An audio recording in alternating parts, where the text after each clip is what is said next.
guys, I know I look crazy as hell, but I have to share this. And yeah, this is scary. This is scary. This feels scary. It feels very exposing. It feels very vulnerable. um but what I can say is I'm gonna do it. I've been procrastinating to do this for a very long time. Since when? Let me see. Okay, I didn't put the date actually on when I wrote it down, but just know that I've been procrastinating. The thing is falling apart. The ring light situation is falling apart. I don't have a holder for my phone, so I'm holding it with my hand. But I'm gonna do this. I actually wrote it down during my quiet time, and I was asking for boldness, and then I wrote it down, do it tomorrow. Then I was like, no, do it now, you know. So I'm gonna do this now. So let's speak on waiting. Let's talk about waiting.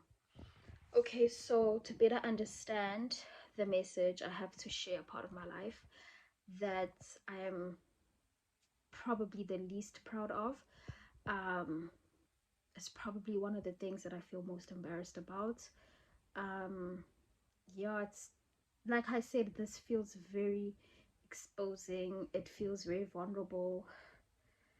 Yeah, but Sizokwenza, guys, I look a mess because I was literally just having my quiet time and I was getting ready for bed, literally. But yeah, so we're out here. We're really out here. So let me give you the backstory. So in 2017, when I started studying, I was studying another course, and then I changed into accounting in 2018. And since 2018 till today, I haven't completed my degree. I'm missing one module now, but it's affected me so badly. My mental health, my self-esteem, it's just really affected me. It's affected how I see myself. It affected how I esteem myself. It affected the thoughts that I had towards myself. It just affected a lot. And I think even with people, what they used to say, and like how they'd be like, girl, you've been here, they weren't lying. And like my voice is shaking, okay. And just the jokes that were made and stuff like that. I mean, I'm really not a sensitive person, like, at all, but that thing already got to those jokes, sorry, really got to me, just because it was something I was very insecure about already.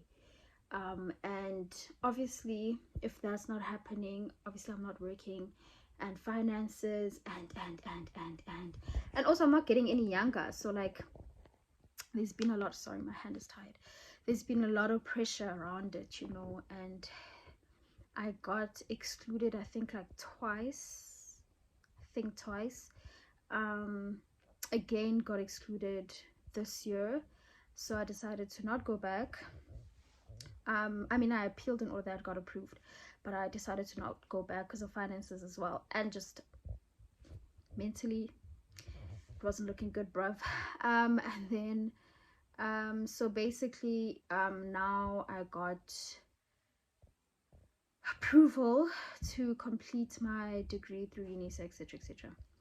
Fine, so that's the gist, the background of just my waiting with my degree. And like, obviously, when it comes to work and stuff, people are looking for people that have completed their degree, certain work experience, etc. And so the beginning of this year was hell for me. Like, it was hell. I'm someone that has struggled with suicidal thoughts and stuff like that.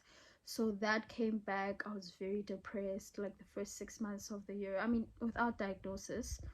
I'm not obviously, it's not obvious, but I was very depressed the first 6 months of this year. My friends who were there for me know, like, sometimes they'd call me crying. It was hard for me to pray about the situation. There were times where I got like injections of faith, and like I could say what I was wishing for, what I was praying and hoping for out loud and stuff like that. It was hard. It was really hard. It was so hard for me. And the people who I was relying on for support were people that weren't next to me, like in proximity. But I definitely know that they were praying for me, because there's no ways that I made it out alive without prayers, you know. And my family aren't bad people or anything, but I just want you guys to get the context of what was happening. I keep on looking over there. I want you guys to get the context of what was happening. So at home, I'm the only believer. So they were proposing and like telling me to do these rituals and do all of this and go this and do this, and maybe this is not working because of this, and people would have dreams and say things and da da da da da, and all of this, you know. And I didn't have the strength really to fight all these battles. I really didn't. It was hard, especially because it came from people I love. I'm so sorry if this angle is weird, but I really have no choice. I wish you guys could see the setup. I mean, I'm not going to show y'all, but yeah, it's very dingy. So there were a lot of proposed ideas, rituals, other options, and I knew Guti, no, Sneh, my mind is made up about Jesus. I don't know what he's doing. I don't know. Honestly, sometimes I didn't know that he cared. At times I really didn't know that he cared, but I just knew that I have made this commitment, and this is my way of life. This is the choice that I've made, and I'm going to stick by him, you know. And another thing that I knew for sure, that if I chose these other options, saying that I'm a believer, having fought the fights that I have fought with my family, and then I do this, and then things actually turn around and work for good, and I get what I want, or whatever the case may be, chances of them ever getting saved and actually doing Jesus alone, slim to none. Not doing Jesus alone, but you get what I'm saying, slim to none. So I knew that, and they got to see it like firsthand. They got to see it. They got to see. I mean, I would share certain things in detail, but I feel like I can't, because I just don't have the permission to, and I think it would be invasive to them and stuff like that, you know. Like certain examples and stuff would be invasive, and yeah, they didn't choose this life of YouTube. I did. So yeah, so it was difficult, guys. And then I got a temporary job. It was from July till month end September in Joburg. Went to Joburg. My mental health was, wow, I wish, bro, even like when I look at the pictures of when I was still like there in Joburg and stuff, for like the first few weeks, like first month actually, it was like you could see it in my eyes, cool. That happened. And then towards the end of my contract, I was like, yes, I believe God is going to give me a permanent job. I believe that something will open, because I was filling in for someone that was on maternity leave, and I was like, no, I believe that something, but they needed somebody. They kept on telling me and giving me an idea at work that they needed somebody who's going to fill in finance, because they are like short-staffed, etc, etc, etc. But the company wasn't doing well, so the company didn't have money to actually pay someone to like fill in for them, but they did need someone. So like, yeah, like, but I never heard this from my manager. I just heard this from outside sources, you know. Cool. And then so I was like trusting and believing that something was gonna pop up, and I was gonna get like a slot somewhere, or even if it wasn't with the company that I was with, I trusted and believed, good to no man, some company, because I was still applying, something's gonna pop up, and nothing did. Even at the company that I was with, nothing popped up. So then after that, I went to Dream Week. From like the end of my contract, I didn't come home. I went to Dream Week because of the dates, which was in Bloom. Went there, got amazing personal words from God and instructions, stuff like that, you know. Cool. But I was like, okay, Dream Week won't end, I'll get a permanent job. That didn't happen. As I speak, I'm at home. So yeah, like I've been at home ever since the end of June. I don't remember when I came back home, but since early October or early or mid October, but somewhere there. And I'm still applying and stuff. And to every person that has asked me, or that has like been thinking that I'm still in Joburg, Hades, guys. To every person that didn't know what was going on in my life, Hades. Sorry, not sorry, in the sense that I don't feel like everybody should know, and I wasn't comfortable with saying and stuff like that, and I was suffering from my own insecurities and stuff. um but it is what it is now, you know. I hope this is more of an encouragement thing than gossip, but um it hasn't been easy. And then I was watching something, and they were speaking on, I think it was Bishop TD Jakes, and he was talking about how in Isaiah God speaks, I think it's Isaiah 40:31, when they speak about waiting on God, you know. Yeah, where we will soar like eagles, where he will renew our strength and stuff. And waiting does take up your strength. It does. It really, really does. And I want to speak about this now while I'm going through it, and not on the other side, just because maybe it's just me. Maybe it's just me. I just feel like it's so much easier to speak about something when you're on the other side. But I'm here, I'm in the waiting room. It's hard. But here's the thing, you know, during the time when I was in Bloom and as a student and stuff, bruh, I was 110% in the student ministry, praying and all these things, and the extra serving that we do, which really helped me a lot, and going to prayers and stuff like that, you know. Like there were times within the first 6 months and stuff where I would remember those prayers, and I'd be fueled by those prayers, and I'd be fueled by the fire from then, and I'd be encouraged, you know. Even the people actually that were holding me down are people that I actually met in Bloom, that I met in ministry, that I met in church. Everybody else, trust and believe that everybody else that I met anywhere else was nowhere to be seen. And I don't mean this in a weird way at all, at all. I understand, like, it's fine. But I just say this to say that really what helped me down was prayer. What helped me down was people who knew to pray for me, people who know to pray, people who also rely on God like that, you know.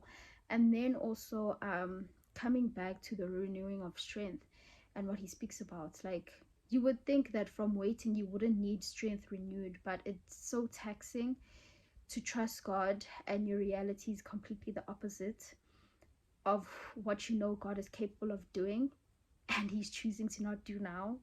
Don't know if I'm making sense, but yeah.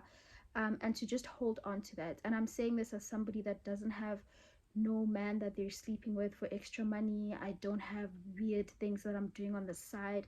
I'm not doing any rituals. I'm not doing any of the sort, like literally nothing but Jesus. I promise you, nothing but Jesus. I'm applying and I'm doing everything that I need to do practically. And also I just know that accounting is not what I'm called to do.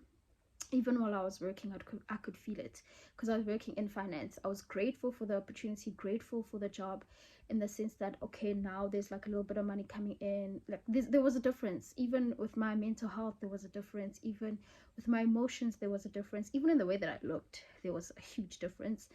And I say this to say, because as people, we really find value in bringing significance. But I also found, while doing that and in that job, in that environment, that this is really not for me.